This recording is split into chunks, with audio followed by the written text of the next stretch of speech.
Greetings, Star Wars and GA fans. Mort from Fort Mort here. Thanks for joining me. We're going to run down the General Hux event right here. So here we go. So this first ability here that he's going to use basically calls all the First Order to assist. It's a great ability. I don't know how I feel about him being in the later position. That kind of takes it away from KRU, but it does free him up in order to go into different squads.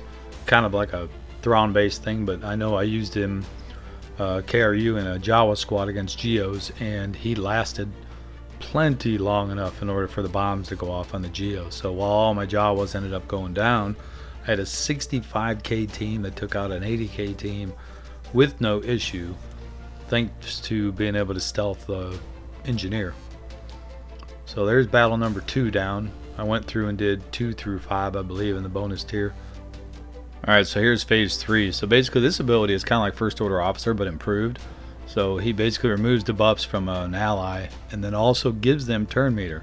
So if they've got no turn meter, that's the best person to play off, especially if they're a big hitter like Executioner or Unmasked or TIE Pilot.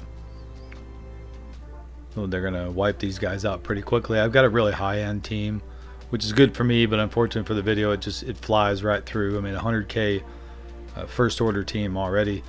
It's my best team. I started with that team. I leveled them up all to G12, so pretty much smokes this right here. I also noticed that I only got 1 speed mod out of all the mods that they gave me. I think I ended up getting 15 mods and got 1 with speed on it, and of course not an arrow. So here we go on phase 4. Okay, in this phase you're going to see his natural abilities. So bow to the First Order boosts the basic attack damage of all First Order allies, so that's a nice buff from a leader standpoint. And also when he's fully upgraded, meaning Zeta and all that, I'm sure, General Hux gains a new effect, Dominance, which prevents enemy counterattacks and grants First Order allies 100% counter chance. That's a huge buff. And then maintain General Hux's dominance by reducing his chance to get critically hit. So in that standpoint, what I was talking about a minute ago is Kylo Ren will be a good addition to this team because he's got that taunt all the time, but you've also got Stormtrooper who's on there as well. For me, I'll see how it works out, but I have a feeling there's going to be many situations where I'll do without Kylo Ren and use him in other teams, but we'll see how it goes. Alright, as you saw right there, Boundless Ambition gives General Hux a chance to gain advantage at the start of each encounter.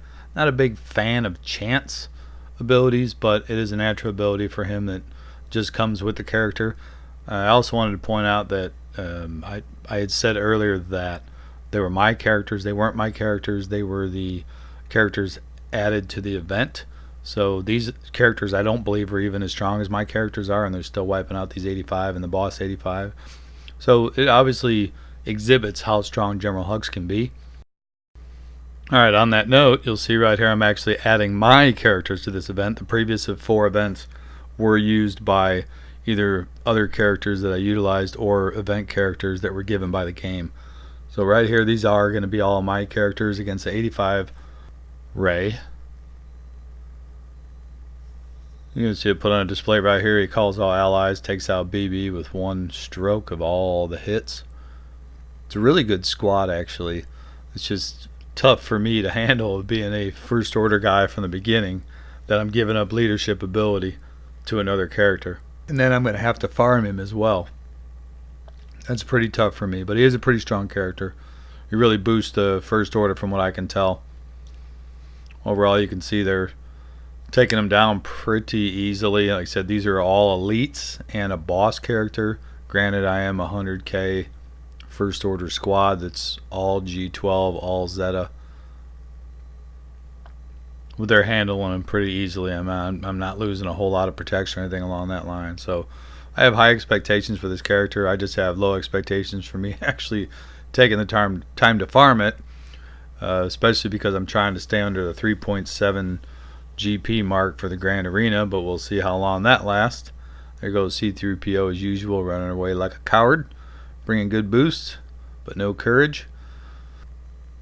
On that note, guys, if you guys want to see more content, want to support my channel, please like and subscribe, and don't forget to hit that follow button. Thank you for joining me today, and look forward to more videos. You guys are awesome. Have a great day. Shut up and sit down.